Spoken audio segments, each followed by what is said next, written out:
Hi welcome to view point. రాజకీయాల్లో ఒక రెండు రకాల వ్యక్తులను మనం చూస్తూ ఉంటాం. ఒకళ్ళేమో నాకు పదవి ఇవ్వండి, పదవి ఇవ్వండి అని పాకులాడుతూ ఉంటారు. పదవి ఇస్తే అద్భుతాలు చేసి చూపిస్తాను ఒక్క ఛాన్స్ అంటూ తిరుగుతుంటారు. ఆ రకం వ్యక్తుల ఉదాహరణ మన జగన్మోహన్ రెడ్డి గారు. ఒక్క ఛాన్స్, ఒక్క ఛాన్స్, ఒక్క ఛాన్స్ అంటూ వచ్చి రాష్ట్రాన్ని ఏ గతి పట్టించారో మనందరికీ తెలుసు. ఇక రెండవ కోవకు చెందిన వారు వాళ్ళ పని వాళ్ళు చేసుకుంటూ పోతుంటారు. పదవొస్తే సంతోషం, లేదంటే కూడా వాళ్ళ పని ఎక్కడ ఆపరు. ఎంతో కొంత సమాజాన్ని ప్రభావితం చేయాలి అని పరితపిస్తూ ఉంటారు. ఈ కోవకు బెస్ట్ ఎగ్జాంపుల్ పవన్ కళ్యాణ్ గారు. ఆయన రాజకీయాల్లోకి వచ్చినా కానీ పదవి కోసం ఏనాడు ఏనాడు పాకులాడలేదు ఆయన. ఎప్పుడు పదవి వస్తే, ముఖ్యమంత్రి పీఠం వస్తే సంతోషంగా స్వీకరిస్తానంటుంటారు తప్ప పదవి కోసమే రాజకీయాలు చేసే రకం కాదు ఆయన. అందుకే ఆయన ఉద్దానం లాంటి సమస్యను ప్రపంచానికి చాటి అక్కడి నుంచి రాష్ట్ర ప్రభుత్వాలు కూడా స్పందించేలాగా చేయగలిగాడంటే అది ఒక్క పవన్ కళ్యాణ్ గారికే చెల్లింది అని చెప్పాలి. అలాంటి నాయకుడు పవన్ కళ్యాణ్ గారు. సో ఇవాళ నేను ఎందుకు చెప్తున్నానంటే ఈ రెండో కోవకు చెందిన మరో వ్యక్తి కూడా ఉన్నారు. ఆయన పవన్ కళ్యాణ్ బాటలో నడుస్తూ ఉన్నారు. ఆయనే గేదెల శ్రీనుబాబు, డాక్టర్ గేదెల శ్రీనుబాబు. పల్సస్ సీఈఓగా ఉన్నారు ఆయన. ఆంధ్రప్రదేశ్లో అత్యధిక ఉద్యోగ కల్పన చేసిన వ్యక్తి శ్రీనుబాబే అని చెప్పాలి మనం. శ్రీనుబాబు గారు గత కొంతకాలంగా ఉత్తరాంధ్ర నుంచి వచ్చారు ఆయన. ఉత్తరాంధ్ర వెనుకబాటుతనం మీద పోరాడుతున్నారు. ఎట్లా ఉత్తరాంధ్రని వెనుకబాటు నుంచి బయటికి తీసుకున్నారు. పక్కన విశాఖపట్నం ఉంది కానీ ఇవాళ విశాఖపట్నం అభివృద్ధి చేస్తామని చెప్తున్నారు కానీ ఆ శ్రీకాకుళం, విజయనగరం జిల్లాలు కావచ్చు, విశాఖపట్నం చుట్టుపక్కల వ్యక్తులు కావచ్చు, ఆ గ్రామాలు కావచ్చు ఇంకా వెనుకబడే ఉండడం అనేది శోచనీయమని చెప్పాలి మనకి.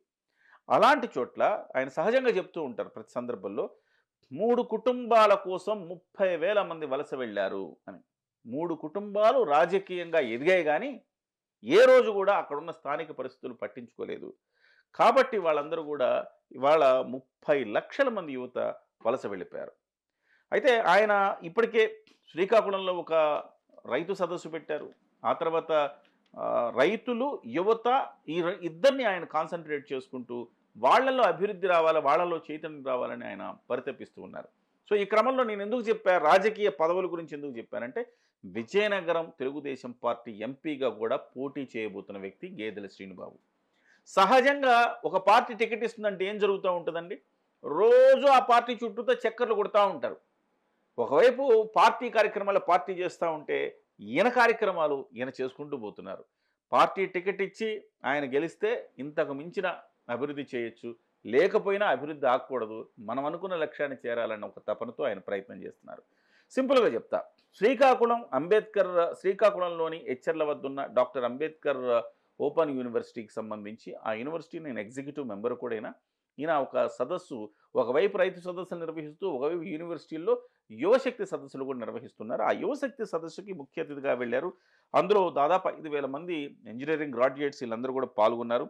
అందులో ఆయన చేసిన ప్రసంగం వాళ్ళందరినీ కూడా ఆకట్టుకుంది. ముఖ్యంగా ఆయన ఒక బంపర్ ఆఫర్ యువతకి ఇచ్చాడు. విజయనగరంలో ప్రతి ఏటా 20,000 మంది డిగ్రీలు పూర్తి చేసుకొని పట్టా పుచ్చుకొని ఉద్యోగాల కోసం రోడ్డు మీదకి వస్తున్నారు. కానీ ఒక 1000 మందికి మాత్రమే ఉద్యోగాలు వస్తున్నాయి. మిగతా 19,000 మంది పరిస్థితి. సరే ఒక 3,000 4,000 సరే స్థానికంగా ఇంకా బయటికి రాలేకపోయిన వాళ్ళు ఒక 3-4,000 మంది ఉన్నా 15,000 మంది ప్రతి ఏటా వాళ్ళు వెళ్తున్నారు. కేవలం విజయనగరం ఒకటే చెప్తున్నా, మళ్ళీ శ్రీకాకుళం ఉన్నది, విశాఖపట్నం ఉన్నది. సో ఆ రకంగా 30,000 మంది వలస వెళ్ళిపోయారు. సో ఈ పరిస్థితిని అరికట్టాలని ఆయన నడుం బిగించారు. అందుకే ఆయన ఒక అద్భుతమైన పథకాన్ని అక్కడ అద్భుతమైన కార్యక్రమాన్ని తీసుకొచ్చారు. ఎకో కారిడార్ అగ్రికల్చర్ ప్రాజెక్ట్ తీసుకొస్తామని ఆయన ఒక లక్ష్యంగా నిర్దేశించారు. అంటే పర్యావరణ అనుకూల అగ్రి బిజినెస్ కారిడార్ దీన్ని ఏర్పాటు చేయడం ద్వారా అక్కడ అగ్రి బిజినెస్ కారిడార్ ఎందుకన్నారంటే ఆయన చాలా పరిశ్రమ అంటే ఇప్పుడు జీడి పరిశ్రమలు ఉన్నాయి అక్కడ. అవి సరైన రీతిలో ఎక్స్పోర్ట్ కావట్లా. అలాగే చాలా 10 లక్షల ఎకరాలు ఉంటే 4 లక్షలు 5 లక్షలే పండుతున్నాయి. మిగతా 4-5 లక్షల ఎకరాలు పంటకు నోచుకోకుండా ఉన్నాయి. ఇలాంటి అన్ని చోట్ల అగ్రికల్చర్ పండించాలి. వాటికి వ్యవసాయ ఉత్పత్తులకు ఒక అంటే అమ్ముకునే ఒక ఫెసిలిటీ కల్పించాలి. తద్వారా ఒక ఎకో అగ్రి బిజినెస్ కారిడార్ నిర్మించాలి. ఈ కారిడార్ నిర్మించినట్లయితే వనరులు ఉన్నాయండి, వాటిని ఉపయోగించుకోవాలి, అభివృద్ధి చెందాలి. ఆ ప్రయత్నమే ఆయన చేస్తున్నారు. అదే గనక చేయగలిగితే ప్రతి మండలానికి 2000 మందికి ఉపాధి కల్పించొచ్చు అని చెప్పేసి ఆయన ఒక ప్రణాళిక బ్లూ ప్రింట్ రెడీ చేశారు. సో, ఈ అద్భుతమైన ప్రణాళిక ద్వారా 5 ఏళ్లలో 50,000 మంది విజయనగరం యువతకి ఉపాధి కల్పిస్తానని ఆయన హామీ ఇచ్చారు. ఇది బంపర్ ఆఫరే కదా ఇది. నిజంగా ఆయనకి ఎటువంటి పదవి లేకుండానే ఆయన 50,000 ఉద్యోగ కల్పన చేయగలిగితే, నిజంగా ఆయన ఎంపీ అయితే దేశ విదేశాల్లోంచి ఈ పల్సస్ గ్రూపు విదేశాల్లో విస్తరించి ఉంది. దేశ విదేశాల్లోని పెద్ద పెద్ద సంస్థలను తీసుకొచ్చి కార్పొరేట్ రెస్పాన్సిబుల్ ఫండ్ కింద కూడా అనేక కార్యక్రమాలు చేయించగలుగుతాడు. ఇవాళ ఆ 3 జిల్లాలు గతంలో మనం కేసినేని నాని టాటా గ్రూప్‌ని తీసుకొచ్చాడు. ఆయన విజయవాడ ఎంపీగా ఉన్నప్పుడు. బహుశా అది దానివల్ల రిజల్ట్ ఎంతొచ్చిందో ఏంటో నాకు తెలీదు గానీ, ఒక ప్రయత్నం జరిగింది.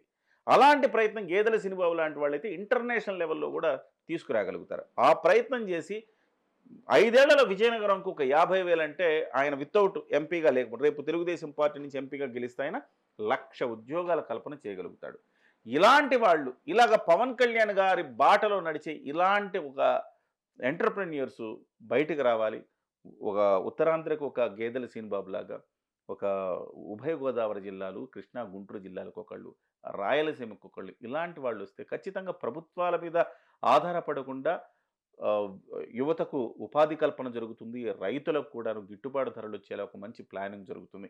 ఏదేమైనా అభినందనీయుడు గేదెల సీనుబాబు గారు. ఆయనకు ఒకవేళ పార్టీ టికెట్ ఇచ్చి ఆయన గెలిస్తే మరింత మేలైతే ఆ ఉత్తరాంధ్ర ప్రాంతానికి జరుగుతుంది అనటంలో ఎలాంటి సందేహం లేదు.